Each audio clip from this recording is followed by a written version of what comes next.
বর্তমানে গুলিস্তানে 0 পয়েন্টের বাইতুল মোকাররমের ডাইন সাইডে ডাইনের গল্লি ফুটপাতের দোকান। ভিউটা অনেক সুন্দর, দোকানপাট দেখতেছি আর হাঁটতেছি, মানুষজনের ভিড়ও কম। দুই ভাই মিলে চলে আসলাম এই জায়গায়। অনেকদিন পর ভাইয়ের সাথে দেখা হলো। ভাই হাঁটতেছে আগে, আর মানুষের ভিড় থাকলে তো এই জায়গা দিয়ে চলাচল করাই অসম্ভব।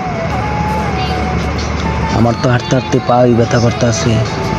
আমরা সামনের দিকে আগাইতেছি, যে আগানোর নিয়ত হচ্ছে যে হলো বাইতুল মোকাররমের ভিউটা দেখব। আর এখান দিয়ে আমার ভাই বড় ভাই হাঁটতেছেন, তার পিছে আছি আমি। শরীর দিয়ে ঘাম বেরিয়ে যায়, বিরক্ত লাগে মানুষের মাঝখান দিয়ে হাঁটতে হাঁটতে।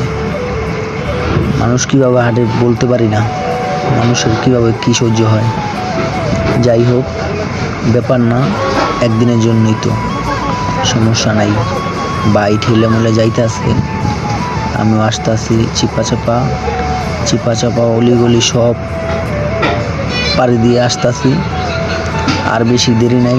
দোকানের সৌন্দর্য অনেক, ভিউ ভালো, টুপির দোকান। এই যে আমার তো অবস্থা খুবই খারাপ, মানুষের মাঝখান দিয়ে ঠেলে আসলাম। আপনারা যে যেখানেই থাকেন, 0 পয়েন্ট গুলিস্তান 0 পয়েন্ট আসলে সেভে থাকবেন, মোবাইল মানি ব্যাগ সাবধানে রাখবেন। তো আমরা বাইতুল মোকাররমের কাছাকাছি এসে পড়লাম। বাইতুল মোকাররমের ভিউটা অনেক সুন্দর।